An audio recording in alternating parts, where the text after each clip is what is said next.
All right, so we have that warm up there.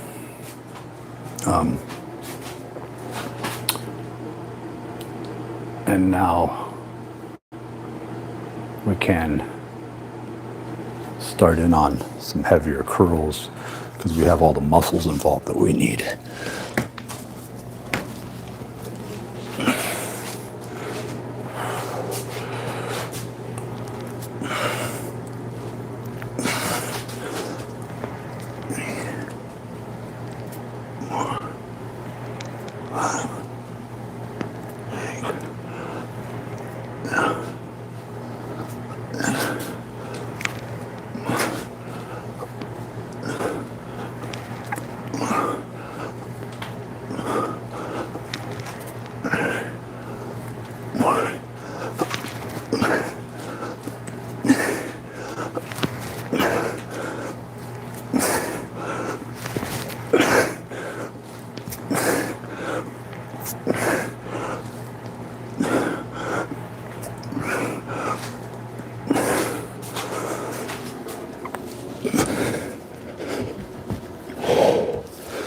So that's nice.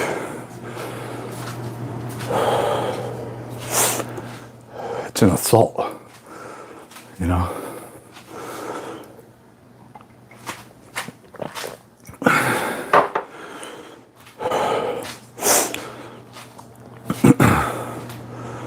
I am quite literally assaulting myself when I do that exercise.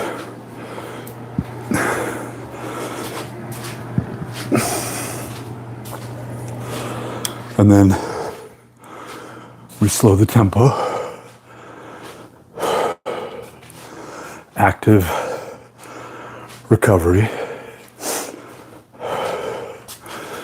Breathing. And I take up the oxygen in this room so quickly that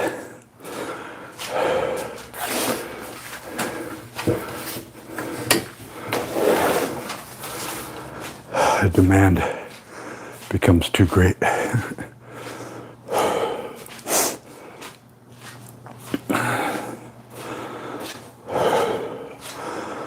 So lately, I've been starting out with biceps, then worked into triceps, and then possibly shoulders and chest, and more of an abduction, adduction exercise, flies, side laterals, and then we work toward back or legs, and then again that next day back or legs. And this changes based on requirement, need. For me, I lost a lot of the upper body mass, you know, in the plexus area, the brachial, coming off the brachial plexus. And we have to get more into the tactile, cognitive aspects.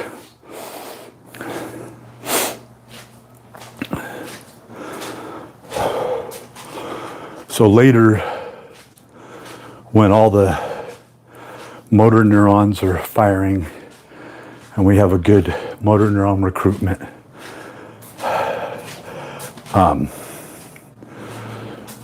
a level of knowing, expertise begins to take over, right? Like these platonic solids, right?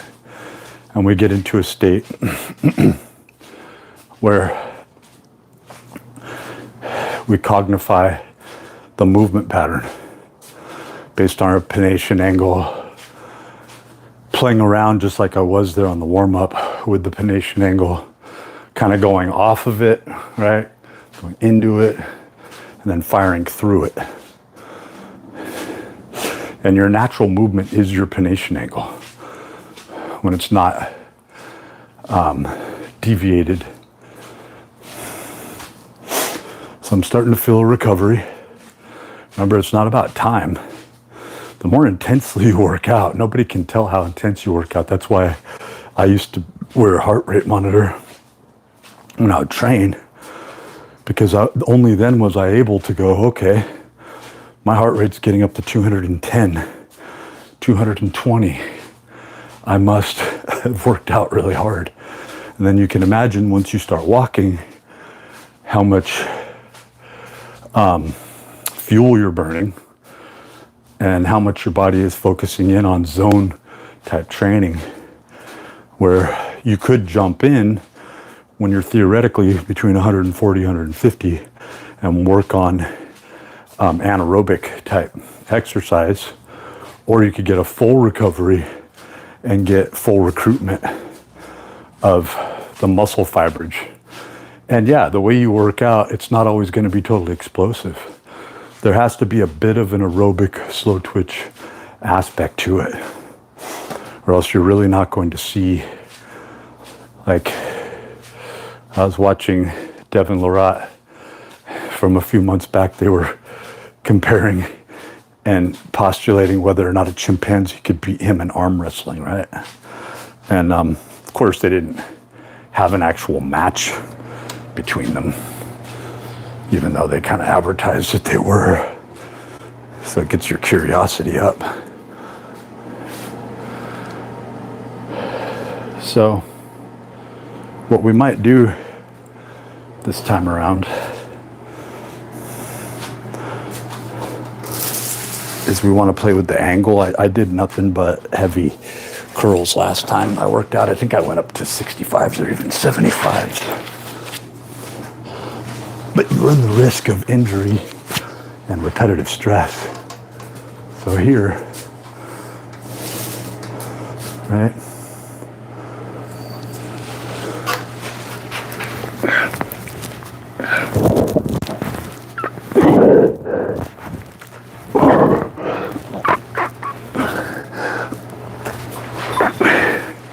Got through 6 pretty easy. Gotta jump right in. And then we go down.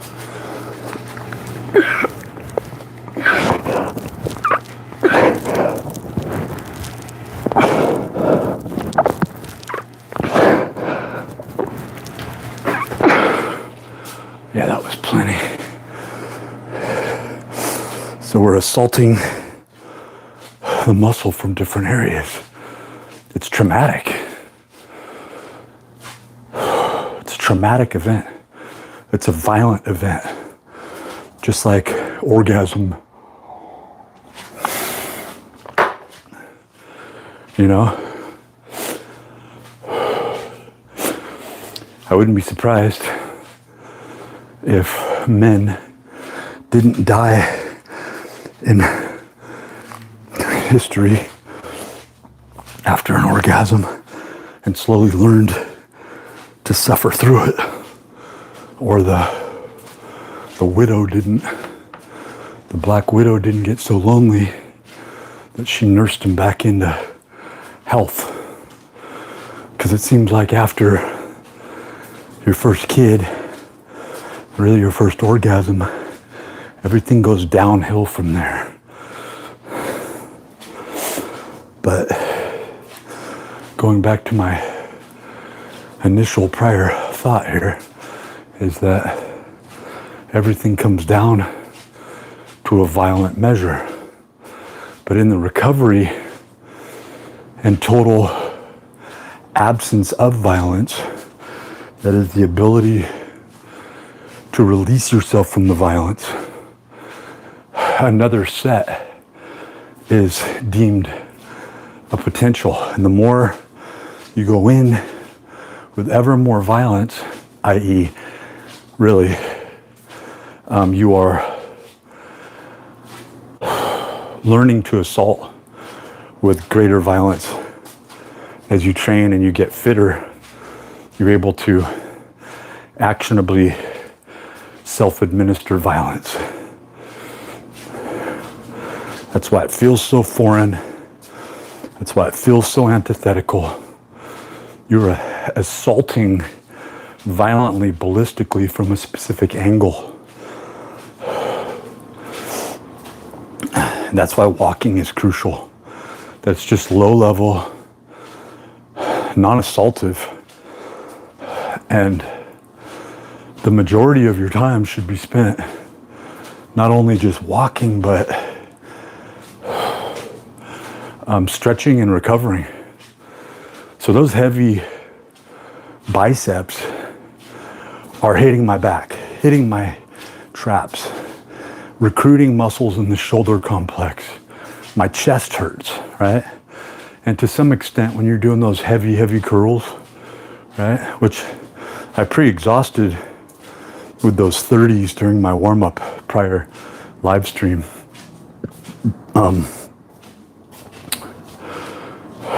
Yeah, I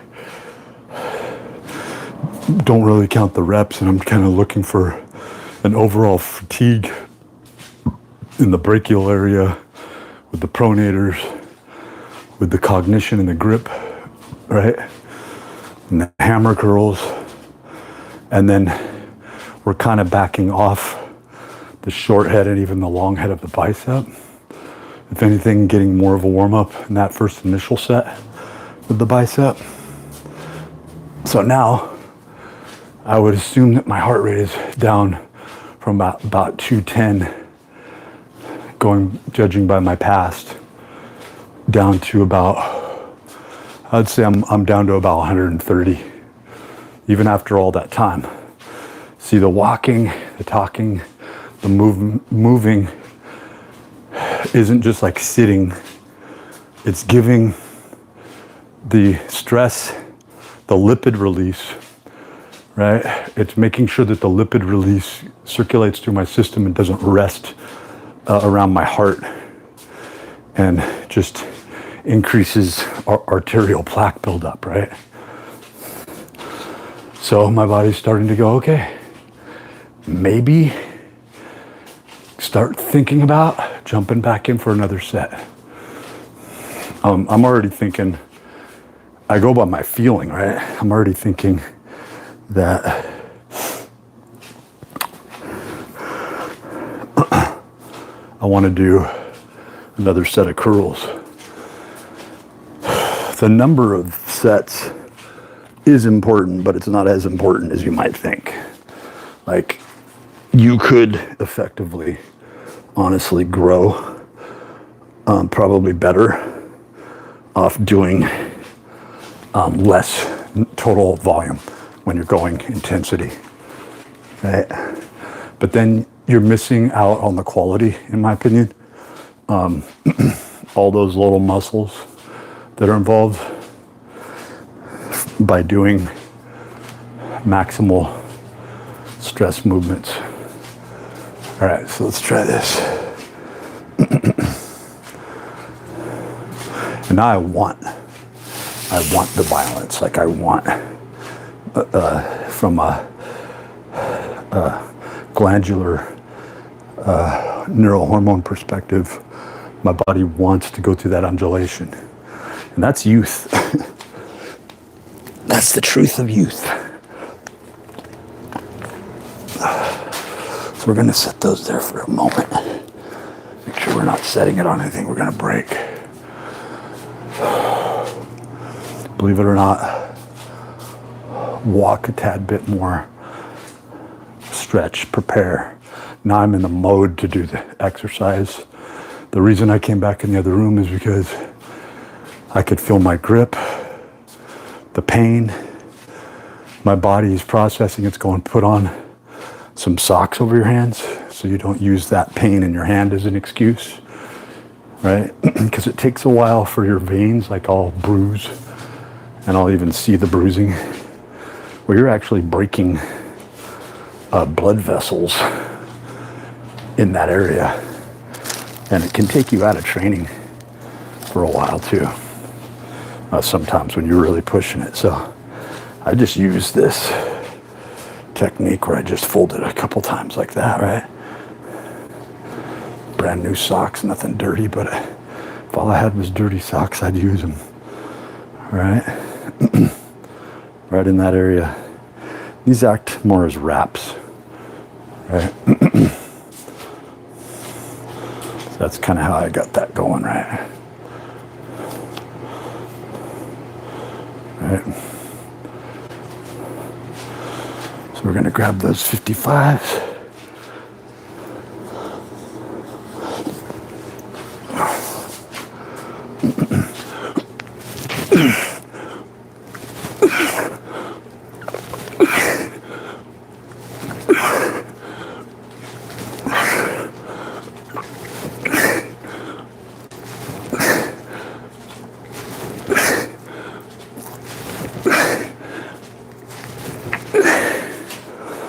We'll set them on the bed.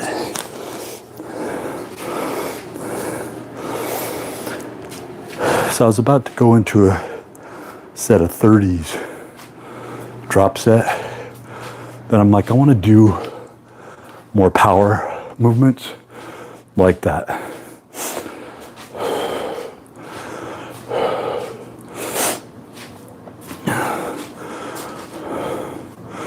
So remember, that's the fourth set. I can feel it in my lower back. Not in a bad way. Essentially, my body is responding like, okay, we could work on that. Back and hips, we could work on that.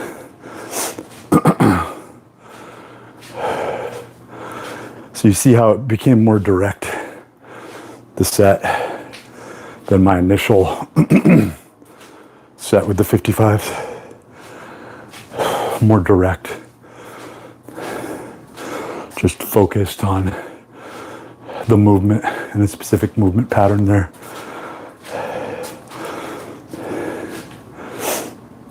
And then we'll be going into the same thing with hanging biceps.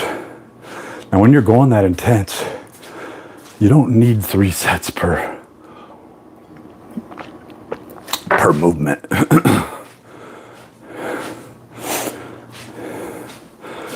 We might even finish with more of a nervous system exercise, which is those hanging TRX curls.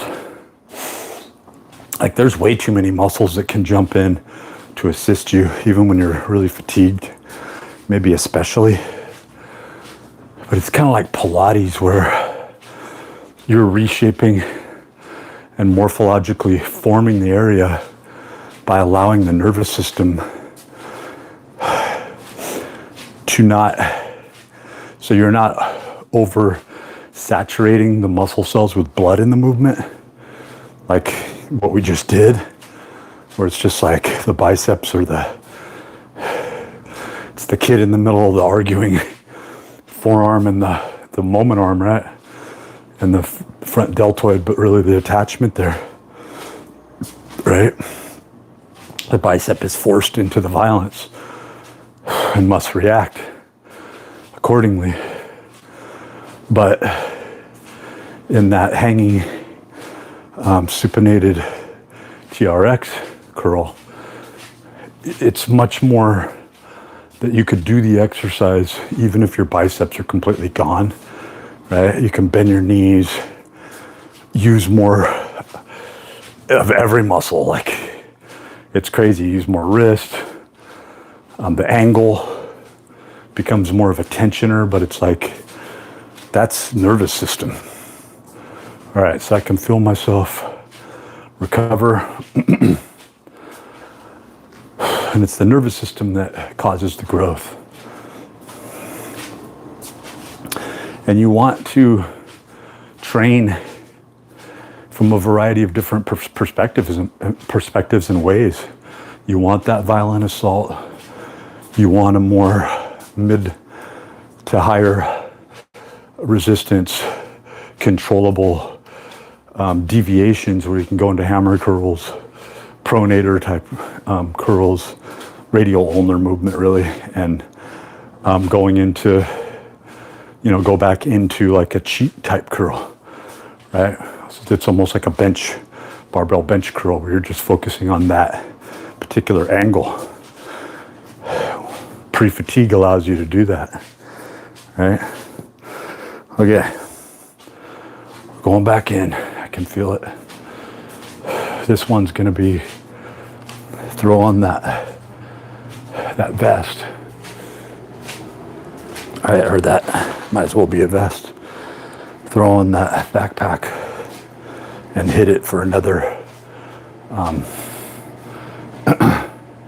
hit it for another 5 or 6. So we're not thinking about the reps so much, right? We're thinking more in terms of fatigue, right? More in terms of fatigue.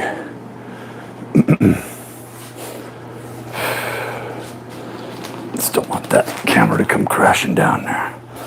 Okay, so we're gonna throw on this 30-pound backpack. I'm weighing about 207 pounds. This is 240 pounds. So we'll see what we can get. Again, another violent movement. And I have to remind myself of the violence. That I have to force myself into it, like, so you just jump in.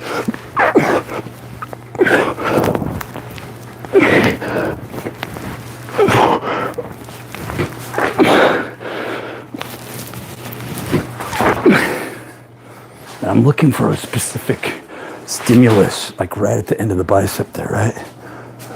And we want to keep it going.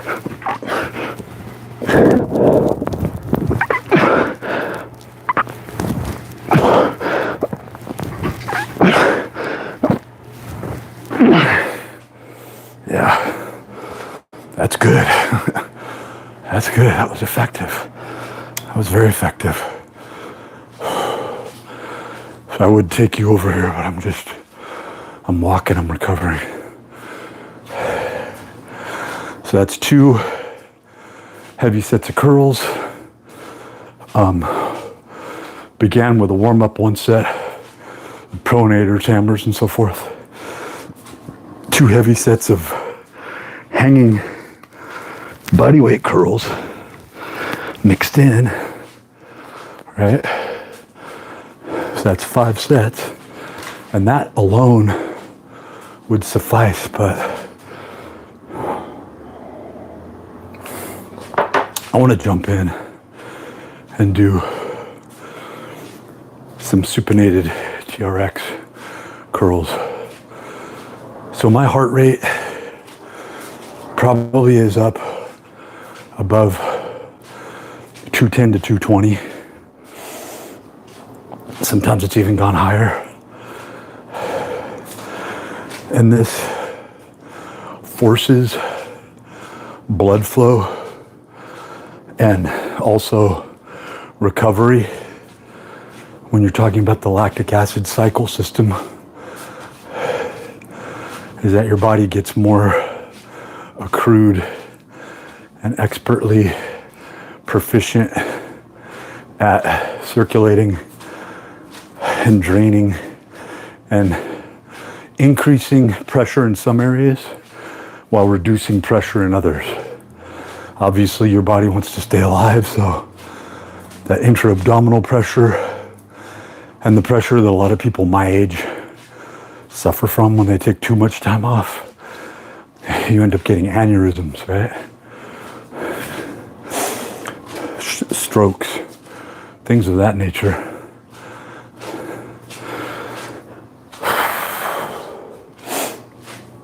That Joel Hansen, if you ever follow him, the Power Eater, him losing. So I'm probably down to about 150 or 160.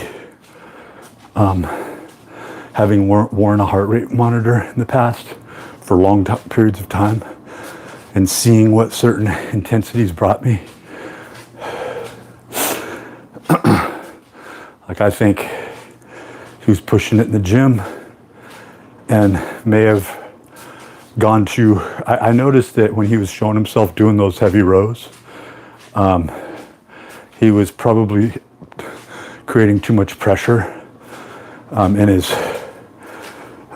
upper thoracic, lower C, right? And I think it was stress. I think it really is stress in that area that caused the facial paralysis personally. And I think that makes us more susceptible to spiritual warfare because it can affect you when you're weak.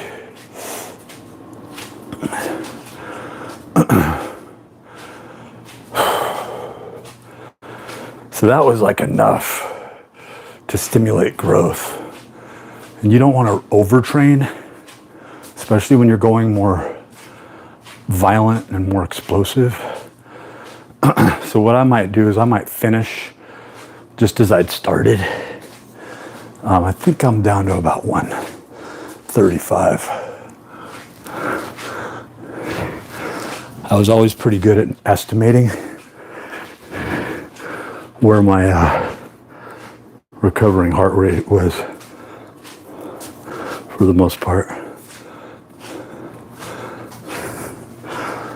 That seems pretty good.